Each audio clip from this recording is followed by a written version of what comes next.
నూలు నూలులో శతాబ్దాల గౌరవం, పట్టు పరంపరకు ప్రతీక, సంప్రదాయానికి శాశ్వత చిరునామా సఖీ.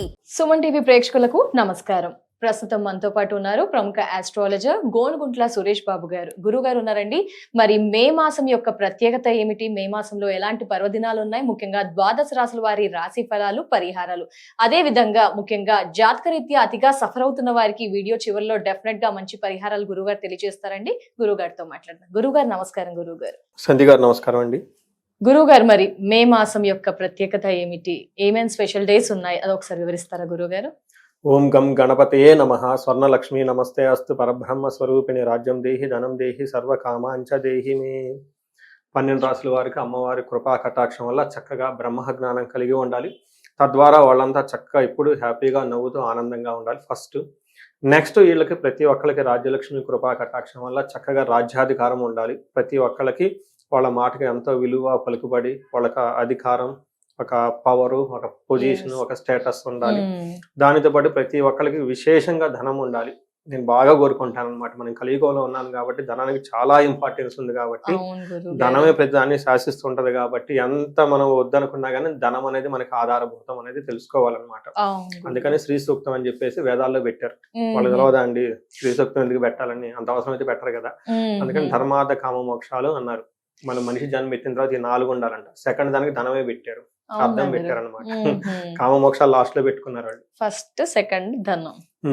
అంటే మనిషి అనేది కష్టపడకపోతే ఏది రాదు కదండి. అంటే మన ఫిజికల్ ఎఫర్ట్ పెట్టాల్సిందే. పెట్టి మనం ఫస్ట్ సాధించుకోవాల్సిన ధనం.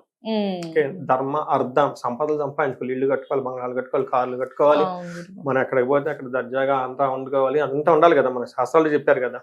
అందుకని దాన్ని చేసుకుంటూ ఉండాలి. అలానే లాస్ట్ కి సర్వకామార్థ సిద్ధి అంటే ప్రతి ఒక్కరికి వాళ్ళ వాళ్ళ కర్మను బట్టి రకరకాల కోరికలు అవన్నీ ఉంటాయండి. ప్రతి ఒక్కరికి అవి చక్కగా నెరవేరాలని చెప్పేసి మనం కోరుకుంటూ ఈ మే మంత్ రాశి ఫలాల గురించి తెలుసుకుందాం.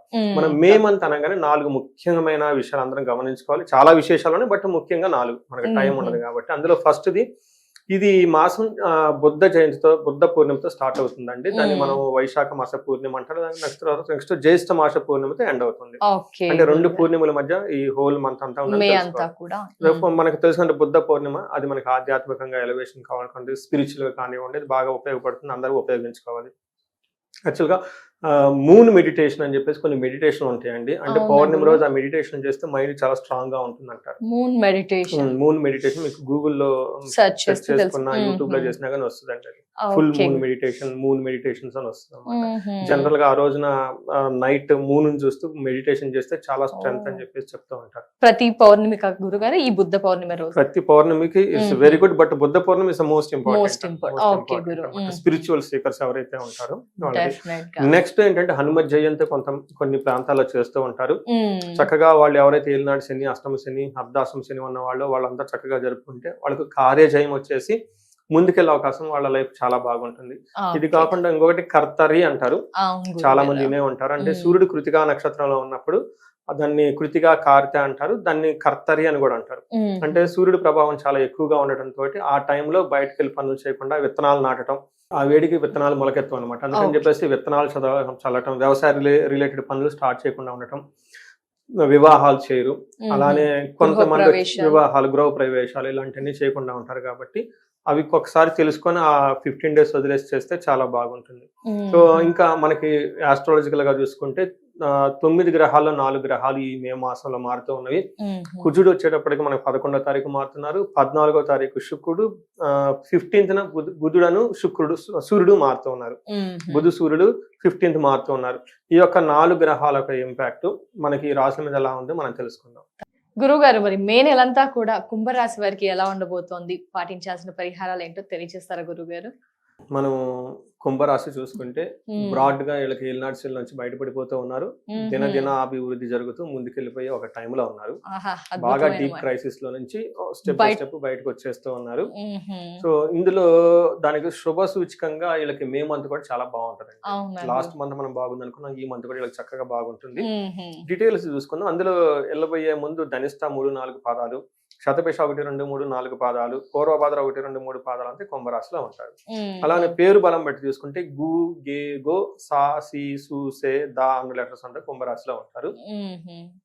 జనరల్ గా ఈ తెలుగు రాష్ట్రాల్లో తెలుగు మాట్లాడే వాళ్ళకి ఈ పేరు బలం ప్రకారం ఎక్కువ ఈ రాశిలో ఉంటారండి. చాలా ఎక్కువ మంది ఉంటారు. ప్రతి లెటర్ ఇంపార్టెంట్. గు, గే, గో, సూసి, సీను అని చాలా మంది పేర్లు ఉంటాయి. సావిత్రి, సీను, చాలా పేర్లు, సుజాత, సురేష్, దా అన్న పేర్లు, సో అన్న పేర్లు, ప్రతి లెటర్ కూడా చాలా మల్టిపుల్ ఎక్కువగా వాడుతూ ఉంటారు. మనం ముందుగా చెప్పుకునే విధంగా 4 గ్రహాలు మారటంతో ప్రతి గ్రహం వీళ్ళకి ఒక అద్భుతమైన విజయాన్ని తీసుకొస్తుందండి. చాలా వెరీ రేర్ కాంబినేషన్ లో ఉంటుంది. ఫస్ట్ వీళ్ళకి చూసుకుంటే సూర్యుడు వల్ల లక్ష్మి అంటారు, అంటే ఐశ్వర్యం వస్తుంది అని చెప్తారు. తర్వాత కుజుడు మాత్రం 2వ ఇంట్లో ఉండి ధనానికి ఇబ్బందులు తీసుకొచ్చే అవకాశం ఉంటుంది, ధనాన్ని పోగొట్టుకునే అవకాశం ఉంటుంది. కొంచెం జాగ్రత్తగా ఉండాలి వీళ్ళకి. బుధుడు 2వ ఇంట్లో ఉండటం వల్ల వాళ్ళకి ధన ప్రవాహం వస్తుంటుంది. చూడండి, ఒక పక్క ధనం అంటే రెగ్యులర్ గా వచ్చే ధనం వస్తూ ఉంటుంది. మరి ధనచ్ఛేద అంటే ఏంటి? కూడబెట్టుకున్న ధనం పోగొట్టుకునే అవకాశం ఉంటుంది. గుర్తుపెట్టుకోండి, రెండింటికి డిఫరెన్స్ ఉంటుంది. అలానే శుక్రుడు వల్ల సుఖ సుహృతాభివృద్ధి అంటారు, అంటే అటు పక్కల ఫ్రెండ్స్ ద్వారా ఇటు పక్కన మంచి సపోర్ట్ వచ్చి ఓవరాల్ గా ప్రాస్పరస్ గా ఉంటారు, హ్యాపీగా ఉంటారని తెలుసుకోవచ్చు. మనకేం చెప్తుంది? ఒక కుజుడు తప్ప మిగతా అన్ని గ్రహాలకి చాలా రోజుల తర్వాత అనుకూలంగా ఉన్నాయని తెలుసుకోవాలి. అందులో గురువు కూడా 5th హౌస్ లో ఉండి ఇంకా బాగా యోగ్యతనిస్తూ ఉన్నారు. ఇందులో సూర్యుడు చూస్తే మనము 3వ హౌస్ లో ఉండటం వల్ల చాలా రకాలుగా బెనిఫిట్ ఉంటుంది. ఏ విధంగా? ఆరోగ్యం బాగుంటుంది, నిత్య సంతోషము, బంధుమిత్ర సమాగము, బంధువులతోటి మిత్రులతోటి కలిసి కూర్చొని చక్కగా ఇష్టాగోష్ఠులు చేస్తూ ఉంటారు. అర్ధలాభం, ధన ప్రవాహం బాగుంటుంది. పుత్ర సౌఖ్యం, పుత్రుల ద్వారా సౌఖ్యంగా ఉంటుంది. ఇష్ట సిద్ధి, అనుకున్న పనులని చక్కగా జరుపుకుంటూ ఉంటారు. చూడండి, ఒక్క గ్రహం బాగుంటే ఎన్ని రకాల పాజిటివ్స్ ఉంటాయో, ఒక గ్రహం సరిగా లేకపోయినా అన్ని విధాలుగా ఇబ్బందులు పడుతూ ఉంటారు. అందులో సూర్యుడు గ్రహరాజు కాబట్టి ఈయనకి చాలా ఎక్కువ ఇంపార్టెన్స్ ఇవ్వాలి. నెక్స్ట్ మనం కుజుడు 2వ స్థానంలో ఉండటం తోటి ఇది అంత కొంచెము ఏమంటారు, ఇబ్బంది పెట్టే పరిస్థితుల్లో ఉంటుంది. ఏ విధంగా? అసత్వం, అంటే ఫిజికల్ గా బాగా టైర్డ్నెస్ గా ఉంటుంది. సర్వకార్య వినాశనం, ఏదైనా కనుక కొత్త పని మనం ప్రయత్నం చేస్తే అందులో ఇబ్బందులు వస్తూ ఉంటాయి. అంతేకాకుండా సదా దుర్జన సంపర్క, పొయ్యి వీళ్ళు చెడ్డ పనులతోటి చెడ్డ వాళ్ళతోటి అక్కడ కూర్చొని ఊరక టైం పాస్ చేసుకుంటూ కూర్చుంటూ ఉంటారు అనమాట. అందుకని దుర్మార్గులతో సహవాసం, చేపట్టిన పనులు చెడిపోవటం, మనసులో ఎప్పుడు డౌట్ఫుల్ గా ఉండటం, ఇవన్నీ జరుగుతూ ఉంటుంది. ధనాన్ని కోల్పోతూ ఉంటారు. కొంచెం హెల్త్ కూడా జాగ్రత్తగా ఉండే అవకాశం ఉంటుంది. అంటే కుజుడు టోటల్ గా వీళ్ళకి అగనెస్ట్ గా ఉన్నారు. కుజుడికి సంబంధించిన చక్కగా పరిహారాలు చేసుకుంటే చాలా వరకు సమస్యలు పోతూ ఉంటాయి. అలానే మనకి శుక్రుడు వీళ్ళకి 4th హౌస్ లో ఉండటం తోటి అగైన్ చాలా స్ట్రాంగ్ గా ఉన్నారు. మనకి శాస్త్రంలో ఏం చెప్తుందంటేనండి, ఒక్క గ్రహం మంచి స్ట్రాంగ్ గా ఉంటే మిగతా ఎన్ని ఇబ్బందులు పెట్టినా వాటిని భంగాలు అయిపోతాయి అంటారు, శాప భంగము అంటారు. గ్రహం స్ట్రాంగ్ గా ఉన్నా, ఒక్క గ్రహం స్ట్రాంగ్ గా ఉంటే చాలండి. 2 గ్రహాలు ఉంటే ఇంక వాళ్ళు ఆపలేము మనం అనమాట, వెళ్ళిపోతారు అనమాట. సూర్యుడు మంచి స్ట్రాంగ్ గా ఉన్నారు, శుక్రుడు స్ట్రాంగ్ గా ఉన్నారు, బుధుడు స్ట్రాంగ్ గా ఉండటం వల్ల కుజుని పెట్టే ఇబ్బందులు వీళ్ళు ఏదో ఒక విధంగా ఓవర్కమ్ చేసుకుని ముందుకు వెళ్ళిపోతారు అనమాట. అందుకని మన శుక్రుడు చూసుకుంటే స్వబుద్ధి, ఈ టైంలో వీళ్ళ ఇంట్యూషన్ చాలా స్ట్రాంగ్ గా ఉంటుంది. ఇందాక మనం ఏమనుకున్నాం, దుర్మార్గులు సమాసం పడతారు అనుకున్నాం, కానీ బుద్ధి స్ట్రాంగ్ గా ఉండటం వల్ల వాళ్ళ ద్వారా ఎక్కువగా సఫర్ అవరు, క్లవర్ గా బయటకు వచ్చేస్తారని దాని ఉద్దేశం. అలానే బంధు సన్మానం, బంధువులతో చక్కగా బాగా కలిసి ఉంటారు. స్త్రీ సంభాషణ సంభ్రమ, అంటే ఫీమేల్ తో జెంట్స్ అయితే ఎక్కువగా కలిసి మాట్లాడుతూ ఉంటారు. In case vice versa, ladies ఉన్నా కానీ జెంట్స్ తో చక్కగా కలిసి కూర్చొని మాట్లాడి భేదాభిప్రాయాలు ఉంటే అవన్నీ తీసుకొని పోతూ ఉంటారు. ఈ మాట నాకు చాలా బాగా ఇష్టం అండి. పుత్ర మిత్ర కళాత్ర అది విద్యా గోష్ఠిసు, అదేదో పౌరాణిక సినిమాల్లో డైలాగ్ డెలివరీ. పుత్ర మిత్ర కళాత్ర, పుత్ర అంటే కొడుకులు అంటే, మిత్ర అంటే ఫ్రెండ్స్, కళాత్ర అంటే స్పౌస్, వైఫ్ గాని హస్బెండ్ గాని. పుత్ర మిత్ర కళాత్ర అది విద్యా గోష్ఠి, అది రిథమిక్ గా బాగుంటుంది చెప్పుకోవడానికి. శుక్రుడు 4వ ఇంట్లో ఉంటే ఇలా బంధువుల ద్వారా, తర్వాత పిల్లల ద్వారా, స్పౌస్ ద్వారా, విద్యా గోష్ఠి అంటే హైలీ ఇంటలెక్చువల్ గా మాట్లాడుకుంటూ ఉంటారంట 4వ ఇంట్లో ఉండటం వల్ల. అలానే బంధు సన్మానం ఇవన్నీ చక్కగా ఉంటుంది. ఈ టైంలో ప్రొఫెషనల్ మ్యాటర్స్ లో కూడా వీళ్ళకి అనుకూలంగా ఉంటుందని గమనించుకోవాలి. చూడండి, మనకి ఓవరాల్ గా అన్ని విధాలుగా బాగుంది. అలానే వీళ్ళకి గురువు 5th హౌస్ లో ఉండి ఇంకా బాగా యోగ్యతనిస్తూ ఉన్నారు కాబట్టి ఒక బెస్ట్ టైమ్ లో ఉన్నారు. చాలా మందికి ఈ టైంలో ప్రమోషన్స్ వచ్చే అవకాశం ఉంటుందండి. జాబ్ లేని వాళ్ళకి జాబ్ వచ్చే అవకాశం ఉంటుంది. ఈ టైంలో వీళ్ళకి పెళ్లిళ్ళు అయ్యే అవకాశం కూడా ఎక్కువగా ఉంటుందండి. ఒక గుడ్ టైమ్స్ లో ఉన్నారు. ఆఫ్ కోర్స్ ఇండిపెండెంట్ గా వాళ్ళు ఏమన్నా సరిగా లేకుంటే ఒకసారి మనకు అప్రోచ్ అయితే జాతకం చూడొచ్చు. తప్పకుండా. నక్షత్రాలు గురువు గారు, మరి నక్షత్రాల పరంగా గ్రహాలు అయితే సూపర్ అని చెప్పుకోవచ్చు గురువు గారు. కుంభరాశికి మే నెలంతా కూడా నక్షత్రాలు ధనిష్ట, శతభిష, పూర్వ, భాద్ర నక్షత్రాలు ఉంటాయి. ఇందులో ఫస్ట్ వీళ్ళకి ఐశ్వర్యవంతంగా ఉంటుందండి. తర్వాత జయప్రదంగా ఉంటుంది. ఈ 3 నక్షత్రాలకి ఐశ్వర్యము, జయము ఉంటే ఇంకేం కావాలండి. సో వీళ్ళకి నెగటివ్ సైడ్ లో ఏముంటుందంటే అండి ధనలాభం, మళ్ళా ధనలాభం, విశేష ధనలాభం, సూపర్ ధనలాభం అంతా కూడా ఉంది, సంపదలు ధనము అంతా వస్తుంది. ఒక్క విషయంలో వీళ్ళు జాగ్రత్తగా ఉంటారు, అది కుజుని వల్ల. ఈ కుజుని వల్ల ఏమవుతుందంటే కొంతమంది గొడవలు అయితే అవకాశం ఉంటుంది, కొంతమంది ఇంతకుముందు చేసిన పనులు ఏమన్నా ఉంటే ఇంతకుముందు చేసిన స్టార్ట్ అయినవి ఉంటే ఇప్పటితో ఆగిపోయేసి మొత్తం కట్ అయిపోయి వైట్ వాష్ వెళ్ళిపోయే అవకాశం ఎక్కువగా ఉంటుంది. ఈ రెండు విషయాలు జాగ్రత్తగా ఉంటే సరిపోతుంది. మరి కుంభరాశి వారు ఏమైనా పరిహారాలు చేసుకోవాలంటారా గురుగారు? కుజుడు మోస్ట్ ఇంపార్టెంట్ కాబట్టి అండి గాయత్రి మంత్రం చదువుకోవటం, సుబ్రహ్మణ్య స్వామి ఆరాధన చేయటం, very simple and easy remedy ఏమంటారంటే కుజుడికి క్షేత్రపాలకులు అంటారు. అంటే వాళ్ళ నివాసం ఉంటున్న ఏరియాలో గ్రామ దేవతలు అంటారు. సో ఆ గ్రామ దేవతలను చక్కగా వాళ్ళు పూజ చేయటం అవన్నీ చేస్తూ ఉంటే చాలా బాగుంటుంది. ఎవరికైనా చెప్పుకోవచ్చు, సపోజ్ నేనే ఉన్నాను అనుకోండి, నేను ఉన్న ఏరియాలో గ్రామ దేవతలు ఉంటారు, పెద్ద పెద్ద గుళ్ళే ఉండవు, చిన్న గుళ్ళు ఉంటాయి. అలా అక్కడికి వెళ్ళిపోయేసి చక్కగా ఒక కొబ్బరికాయ కొట్టేసి ఒక దీపారాధన చేసి ఏమంటారు ఒక ప్రదక్షిణాలు చేసి అక్కడ టైం స్పెండ్ చేస్తే వీళ్ళకి చాలా బాగుంటుందండి. క్షేత్రపాలకులు ఏ గుడికైనా సరే క్షేత్రపాలకులు ఉంటారు. అక్కడ వీళ్ళు స్పెసిఫిక్ గా కనుక ఒక్కొక్క గుడికి అనమాట ఆ గుడికి సంబంధించిన దేవతలకి వీళ్ళకి పూజ చేసుకొని చక్కగా దండం పెట్టుకొని కొంచెం టైం స్పెండ్ చేసి అలానే ఒక కందులో 1 కేజీ దానం చేస్తే సరిపోతుంది. తప్పకుండా గురుగారు ఇండివిజువల్ గా రాసులు చెప్తూ పరిహారాలు అయితే మనం తెలియజేస్తూ వస్తున్నాం గురుగారు వ్యూవర్స్ కి. ఇంకా అతిగా సఫర్ అవుతున్న వారికి ఏమైనా పరిహారాలు ఉంటాయా, ఏంటి ఆ వివరణ ఒకసారి? సో మీరు చాలా మంది ఒక్కొక్కరికి ఒక అప్రోచ్ ఉంటుందండి. నా అప్రోచ్ ఏంటంటేనండి ప్రాబ్లమ్ సాల్వింగ్ అప్రోచ్. ప్రతి ఒక్కరికి ఒక ప్రాబ్లం ఉంటే ఖచ్చితంగా దానికి సొల్యూషన్స్ అనేవి ఉన్నాయి. ఈ ఆధ్యాత్మిక ద్వారా మన మంత్రాలు స్తోత్రాలు వీటి ద్వారా జ్యోతిష ద్వారా శాస్త్రం ద్వారా ఉపయోగించుకొని, జ్యోతిషం ఒక టూల్, దాన్ని ఉపయోగించుకొని ఏంటి అనేది ఇంటెన్సిటీ తెలుసుకొని తగు పరిహారాలు చేసుకుంటే లైఫ్ అనేది 10 అంతలు ప్రతి ఒక్కరికి వెళ్ళే అవకాశం ఉంటుందండి. సో అందులో భాగంగా నేను 35 to 45 ఉన్న ఏజ్ వాళ్ళని తీసుకొని ఆ ఏజ్ గ్రూప్ వాళ్ళతో రీసెర్చ్ చేస్తూ ఆ ఏజ్ లో ఉన్న వాళ్ళు సక్సెస్ఫుల్ గా కెరీర్ ట్రాక్ రికార్డు ఉంటుందండి. నేను కపుల్ ఆఫ్ డేస్ బ్యాక్ కూడా అమెరికా నుంచి కాల్ చేశారు, సేమ్ సిచ్యువేషన్, 45 years. అప్పుడు దాకా ఒక మేనేజర్ లెవెల్లో చేస్తున్నారు, సడన్ గా లే ఆఫ్, వీళ్ళు కూడా వెళ్ళిపోయారు, 1600 మంది లే ఆఫ్ తీసేశారు. సో అందులో నీకు ఎంత సంవత్సరాల ఎక్స్పీరియన్స్ ఉన్నది కాదు, లే ఆఫ్ అయిపోయింది. నెక్స్ట్ వాళ్ళకి ప్రాబ్లం ఏంటంటే ఆల్టర్నేటివ్ ఒక స్టార్ట్అప్ లో ఇతను కూడా ఒక పార్ట్నర్ గా ఉండి స్టార్ట్అప్ చేయటమా, లేదంటే మళ్ళీ ఇంకో కంపెనీలో చేసుకోవటమా, లేదంటే ఇతను ఓన్ గా చేసుకోవటం, అదే ఫుల్ కన్ఫ్యూజన్ లో ఉన్నారు అసలు ఏంటి అనేది. అతనికి ఒక చిన్న ఎక్స్పీరియన్స్ కూడా ఒక స్టార్ట్అప్ లో ఉండేసి మళ్ళా లాస్ అయిపోయి లక్కీగా ఉన్నారు. ఇలా ఒక సంస్థ నాకు వచ్చారు. ఏమవుతుందంటే ఎవరికైతే 35 to 45 ఏజ్ ఉండి సక్సెస్ఫుల్ కెరీర్ రికార్డు ఉండి ఇప్పుడు వీళ్ళకి బ్రేక్ కనుక అనిపిస్తే, స్టాగ్నేటెడ్ గా అనిపిస్తే, సడన్ గా పదవి పోవటం, ఎలా ఒక కన్ఫ్యూజన్ లో ఉన్న వాళ్ళకి నేను హారోస్కోప్ స్టడీ చేస్తున్నాను. ఈ టైంలో మనకి శాపాలు అనేవి ఖచ్చితంగా ఉంటాయండి, లేదంటే గ్రహ దోషాలను ఉంటాయి.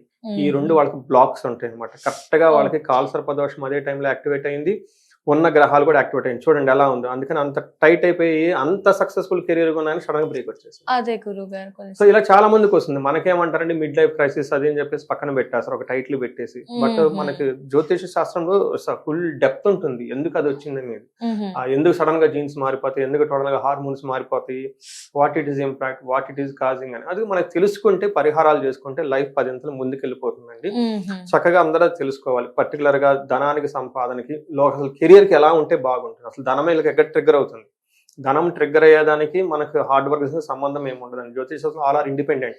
మనం హార్డ్ వర్క్ చేస్తేనే డబ్బు వస్తుందని ఏమి అనుకోకూడదు. చాలా మంది హార్డ్ వర్క్ చేయకుండా డబ్బులు సంపాదించుకుంటారు కదా, రకరకాలుగా సోర్సెస్ ఉంటుంది. అంటే గురుగారు ఓన్లీ జాబ్ పరంగానేనా, రిలేషన్స్ లో కూడా చాలా మంది మా హస్బెండ్ రాముడు అంటే అసలు అమ్మాయి వంక చూడడు, బాగుంటాడు, సడన్ గా చేంజ్, ఇలాంటివి శాపాలు వీటి మీద కూడా ప్రభావం ఉంటుందా గురుగారు? ఖచ్చితంగా ఉంటుందండి. అందులో ఏలినాడు శని, అష్టమ శని, అర్ధాష్టమ శని ఉన్న వాళ్ళకి ఈ టైంలో శని యొక్క ఇన్ఫ్లుయెన్స్ రావటంతో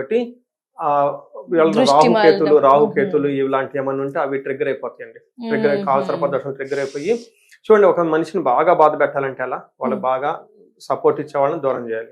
ఎవరు బాగా సపోర్ట్ ఇస్తారు?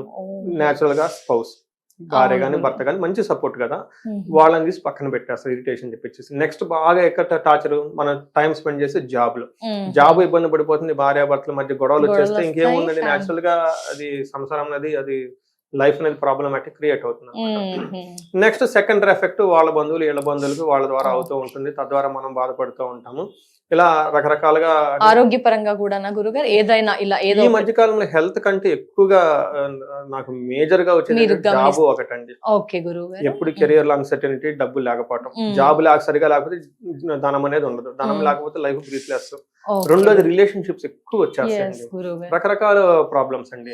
ఈ మల్టిపుల్ రిలేషన్షిప్స్ ఉండటం, వైఫ్ అండ్ మధ్య ట్రస్ట్ ఫ్యాక్టర్ లేకుండా ఉండబోతాం, డైవర్స్ ఇష్యూలు, ఈ వీటి గురించి ఎక్కువగా వస్తున్నాయి అన్నమాట. వెరీ రేర్ గా హెల్త్ అనేది వెరీ వెరీ రేర్ కేసు అనమాట. ఎక్కువగా మాత్రం ఈ రెండింటి గురించి ఎక్కువ వస్తూ ఉంటారు.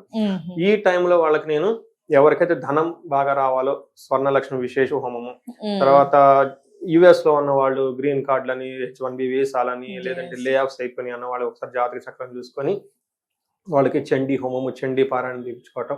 హెల్త్ కనుక సరిగా లేకపోతే వాళ్ళకి అమృత మృత్యుంజయ పాశుపత హోమము, లేదంటే ఆయుష్ సూక్తం అని దాన్ని జపం చేయించుకుంటూ ఉంటే బాగుంటూ ఉంటుంది. ఇవి కాకుండా మనకి పర్టికులర్ గా వివాహం కావటం లేదు, చాలా లేట్ అయిపోతుంది అన్న వాళ్ళకి అగౌర గౌరీ పాశుపత అభిషేకము, లేదంటే కన్యా పాశుపత అభిషేకం. వీటితో పాటు జనరల్ గా రాహుకేతుల ఎఫెక్ట్ ఉంటే వాటికి, లేదంటే కుజ దోషాలు ఉంటే ఆ దోషాలను తీసేసుకోవటం. ఫైనల్ అండ్ మోస్ట్ ముఖ్యంగా భార్యాభర్తల మధ్య అన్యోన్యం చాలా చాలా ఇంపార్టెంట్ అండి. చాలా స్టడీస్ చెప్తున్నాయండి, ఎవరైతే భార్యాభర్తలు చక్కగా ఉంటారో వాళ్ళ లైఫ్ 70% చాలా గ్రోత్ఫుల్ గా ఉంటుందండి. అంటే మనం చక్కగా ఆ యొక్క అండర్స్టాండింగ్ వాళ్ళ మధ్య, కొన్నిసార్లు తప్పులు జరుగుతాయండి, బట్ అది అడ్జస్ట్ చేసుకొని పోయే ఒక మెచ్యూరిటీని, దాని ఆ టైం స్పేస్ ని, ఆ ఎమోషనల్ స్పేస్ ని క్రియేట్ చేసుకోవడం, సెక్యూర్ గా పెట్టుకోవడం చాలా ఇంపార్టెంట్. కొన్నిసార్లు గ్రహ దోషాలు ఉండటం వల్ల అవి కరెక్ట్ గా రావు అనమాట. ఇవి తీసేసుకుంటే వాళ్ళ మధ్య అన్యోన్యత చక్కగా పెరిగేసి, ఒకళ్ళంటే ఒకళ్ళ మీద గౌరవం ఉండి, ట్రస్ట్ పెరిగి, ఒకళ్ళ నుంచి ఒకళ్ళు మంచి సపోర్ట్ తీసుకుంటూ ఉన్నారనుకోండి, చూడండి ఆ లైఫ్ ఎలా ఉంటుందో, భార్యాభర్తలు ఎలా ఉంటారు, పిల్లలు చూడండి, ఎక్కడైతే భార్యాభర్తల మధ్య సరైన అవగాహన ఉంటుందో పిల్లలు కూడా అలానే ఉండిపోతారండి. వాళ్ళ ఇంపాక్ట్ వాళ్ళ మీద పడిపోతుందండి. చాలా మంది చెప్తూ ఉంటారు, my children are they are very independent, they are very bold. ఏమి ఇండిపెండెంట్, ఏం బోల్డ్ అంటే ఆ తర్వాత తెలుస్తుంది వాళ్ళకి ఏమి ఇండిపెండెంట్, ఏం బోల్డ్ అని.